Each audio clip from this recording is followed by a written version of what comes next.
Ladies and gentlemen, boys and NBs, you may have noticed I've been gone for a while, but fret not, I am back to give you builds for the darkness that has fallen over Al Mazrah and the Blood Moon over Vondel. If I am grateful for your viewership, I will be back to my regular schedule very soon, and today we're going to get into the best loadouts you can take into Warzone or the DMZ in the darkness and cover the optics that are going to get the job done the best for you. Make sure to like the video, push this through the algorithm, leave a comment if you support me, and subscribe if you like the content I make, you like the gun builds, because you know nobody builds guns like I do. So now let's get into it. Oh right, and I did want to mention that the XLR cable for my microphone went bad, so I'm actually on my headset mic, so if you hear a difference in audio quality, I apologize. I will have a new one today to take care of that problem, so fret not. Once again, that will be solved by our very next video. So, starting out with our very first loadout, let's talk snipers and let's talk about the Vicus XMR, and for this we are going to use the Bruin counter-op suppressor, the 50 cal high velocity ammunition, the VLK 7mW laser,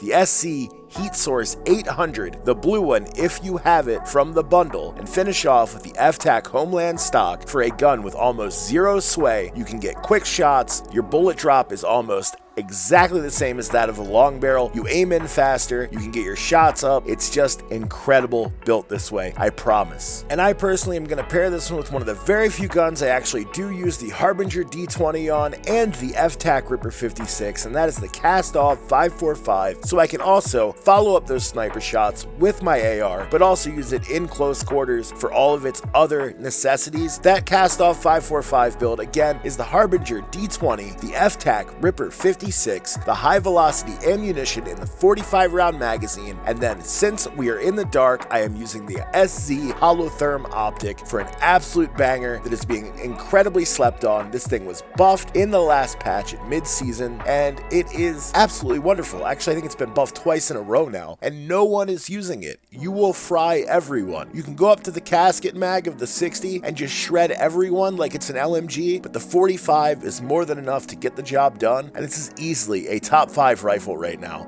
and absolutely nobody knows it. Before we move on to our next loadout, I did want to mention a couple of optics that are going to be extremely helpful but are pay to win, such as the Heatsink Drexum Prime 90 from the Cyber Riot 3 bundle, which has a skin for Ronin. This is going to give you this incredible optic that is on screen, that is thermal, and will let you see anyone practically anywhere. You can use it on an AR, a sniper, or a DMR, and it'll absolutely wallop everything. You can see so well with this thing. This is one of my favorite optics in the game, and I literally bought the bundle for the optic. Sue me. We also quickly need to mention the Death's Door SZ Holotherm from the Ghost Dark Rituals 3 bundle, I believe it was. It comes on the Cronin Squall, which is also a 15-minute gun, but this will highlight everything in red on a gray background instead of it being all washed out in sepia, making it much easier for target identification. There is also a blue version on a gray background on the Penumbra blueprint for the FR Advancer. Both of these are incredible holotherm options.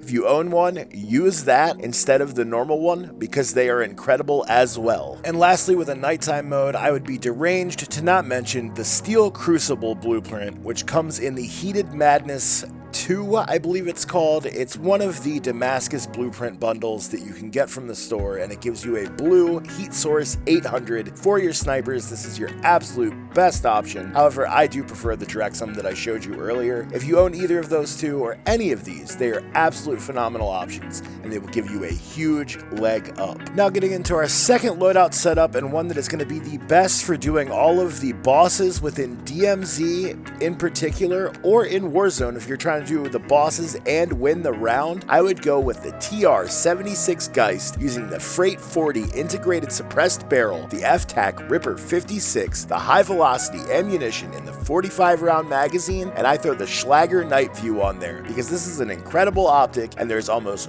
no visual recoil with this thing. You just have to pull your stick down or your mouse down, depending on what you are on. It is very easy to hit targets at a very, very long range with this thing. It is a demon. Give it a whirl. And I back this one up with the Lockman Sub. Though the Lockman Sub is not as good as it was last season, it is still a top 3 SMG, and it is still an absolute banger. For this build, we're going to start with the X10 RR40 suppressor and the Falcon 228mm barrel. Then we're going to add the FT mobile stock, the Lockman TCG10 rear grip, and finish off with the 40-round magazine for an absolute banger. You all know what this gun does. Just use the build, slap everything, stay off the mini-map, do what you do. It is amazing, especially behind this Geist build. For our third loadout, we're going to use the M13B or M13 Bravo, and for this, again, we're going to start with the Schlager Night View, and then we're going to add the FSS Covert V, the FTAC Ripper 56, the high velocity ammunition in the 60-round mag, and build a gun that is able to easily shoot out to 200 to 220 meters, making it to where you do not even need a sniper in almost any situation. This is my personal favorite setup for this dark map right now. I cannot quit it. I love it. It is absolutely incredible. If I don't have a sniper, I am carrying this right here. And alongside it, I am carrying the Bass P with the 10.5-inch Bruin Typhon barrel, the VLK 7mm laser, the hollow point ammunition in the 50-round drum, and finishing it off with a D37 rear grip for the absolute best submachine gun in the game. You will fry everything, even doofs. This thing is absurd right now. So many people are unaware of how good this gun actually is. Still, it's been buffed 5 times in a row. It's frying everything. The only thing that even comes close is the ISO 9mm, and you run out of ammo so fast, it's not even worth using. Use the Bass P. You will not regret it. I promise you. For loadout number 4, let's talk about another cast-off in the cast-off 7.62, and for this, we are going to use the Husher 65 silencer, the Edge 47 foregrip, the high velocity ammunition in the 40-round magazine, and we're going to finish off with that beautiful Drexum Prime 90 with the heat sink skin on it so I can see absolutely everything. This thing can be fired in full auto or in semi-automatic to use it as a DMR or absolutely fry to 200 meters with ease, and you can use it up close because it doesn't have absurd zoom. I'm telling you, this thing is incredible. This optic is amazing. If you don't have the heat sink though, I would use the Schlager Night View or the Holotherm in its place. And I pair this with the absolute second best SMG bar none in the game in the ISO 45 with the brand new 6-inch Axle Blade barrel, the VLK 7mm laser once again. Then I add the Agent foregrip and then the A30 Stout rear grip and finish off with the 45-round drum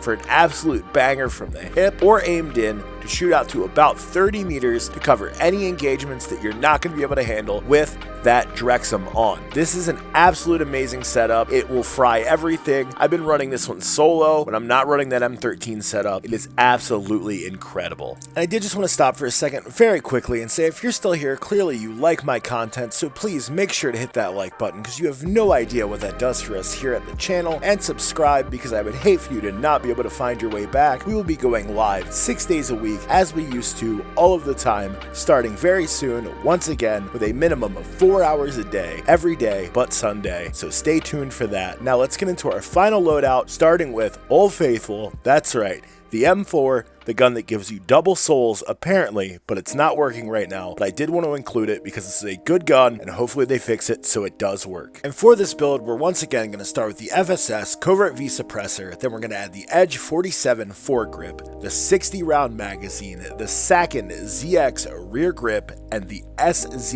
Holotherm to make an absolute banger of a laser beam. It's going to have a little bit lower velocity than all the other ARs in this list, but this is going to get things absolutely done anywhere from 90 meters and under, and it is, like I said, a laser beam. It does a lot of damage still. It's not as good as it was a couple of seasons ago, but the M4 is an absolute monster still, and I am going to pair this with the KV broadside, which is the same tried and true build that we've been using just about since this gun came out, and that's going to start with the Bryson improved choke, the Gunner D20 barrel, the 25-round drum full of Dragon's Breath ammunition, and finished off with the Dash Bolt 60. Just doof it and you're gonna get it done. It's the easiest thing in the world. This gun is just gonna do it for you, and that's why it's there, because it's easy and you can get things done with it. This is really good for defeating the Butcher, especially if you get third-partied, because you can turn around and dump on them. And that's gonna do it for me, boys. Hope this video helps you. Hope you enjoy the haunting, and I'll catch you in Al Mazrah.